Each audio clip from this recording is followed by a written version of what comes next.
I'm Shannon. And I'm Melissa. And this is SandMcooking. Today we are making a basic chicken broth. Full recipe will be in the description. Broth is really easy to do. It's one of the basics. Anyone can do it. So here are the tools you will need. Firstly, you'll need a big pot with a lid. There's a chicken inside. We'll get to that later. You will need a fine mesh strainer. It can be bigger than this. It can be bigger than this. And then you will also need a wooden spoon. And a bowl with some sort of pouring implement. It just makes it easier for you later when you're putting it inside these jars. Or whatever you want to use to hold your broth. We don't really care. Another good substitute for this is measuring cups. A big one, or a little one that you use over and over. Yeah, Again, we don't care. It's gonna take longer. We're professionals here at SandMcooking. One of the awesome things about broth is not only is it really easy to make and it's really delicious when you make it by yourself, but it's really cheap to make, a lot cheaper than buying it from the store, and you use it all the time. First, you will need some veggies. What we do is every single time we are chopping up veggies of any variety, we save all the little ends and bits and stuff, and we keep them in the freezer. Just put them in a plastic bag, and these will stay in there for a really long time. And then you can put them in your broth.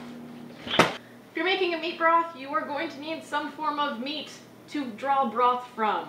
Today, we are using a whole fried chicken. You can also use chicken bones, or if you're like eating chicken, then you can save those bones. Don't worry about the meat or anything like that left on there, because it'll still be good. Basically, you want some meat and you want some bone. That's what's going to give you your flavor. And if you don't want any meat in your broth, just remove the meat and use the vegetables. It's still delicious. One of the final things you're going to need are some spices.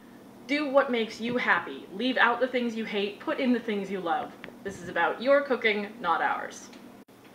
One of the great things about making broth at home is that you can control the sodium content. In our broth, we don't put any salt, so all the salt that's in it actually comes from the meat and the veggies that you put in.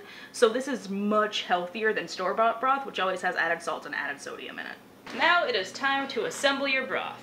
Put in the bony bits, or the non-bony bits, or leave it empty. We don't care. Put in some veggie bits. While doing this, make sure that you don't put too much in, because you don't want your thing to overflow. That's good. At this point, we're also going to put our spices in.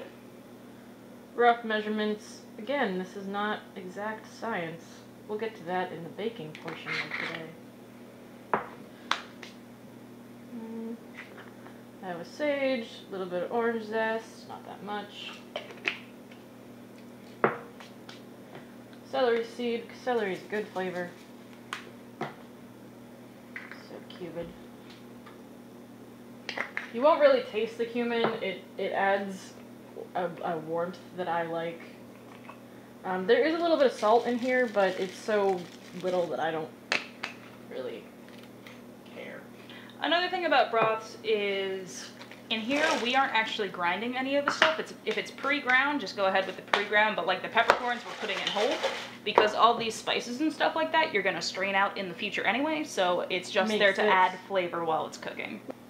The last thing you're going to need is water. Add enough to cover everything in the pot. Don't add so much that you're overfilling the pot. That can get really messy. Also, you can always add more water during the cooking process. Yes, you can. Good point, Melissa. At this point, you're almost done making your broth, and all you need is time. Give everything a quick stir just to get everything wet. Put your heat source on medium, low, more toward low, because we really don't want this to boil. That's where the messy comes from. Center it over your heat source, clamp a lid on, and go away for like 12 hours. So now your broth's done, and it smells amazing, and it's time to take it off the stove and turn the heat off and strain it and stuff. This broth we let cook overnight, so you can tell our chicken is completely falling apart. So you'll need your bowl, your strainer, your glass receptacles. I'm just finding the chicken bits, that's my job right now. I can't hold them. Run later, run later! So while Shannon does that, I'm going to take this little ladle here and start scooping it into the strainer over top of my bowl. You will notice all of the little bits and sediment being caught by your strainer. That's all the good things that you put in last night. But those things are not so good in your broth, so you strain them out. You're probably gonna have to clean out your strainer a few times during this process, but it's worth it. It is time to pour this into your jars. This is why the pour spout thing is better, because then you can just pour all this in. After you pour your broth into your receptacle, the fats will drift to the top and they'll stay there forever, unless you skim them out. That's allowed. But I mean, it's not a whole lot of fat. You don't really have to. And also remember that if you're using glass jars, to cool them down in the fridge before you freeze them, if you're going to freeze them, because if you freeze them from hot, they might crack and then you might bleed. At the very least, you'll have a mess. Thank you for watching this episode of SandMcooking. The full recipe will be down in the description bar, and check back here next week for a new recipe.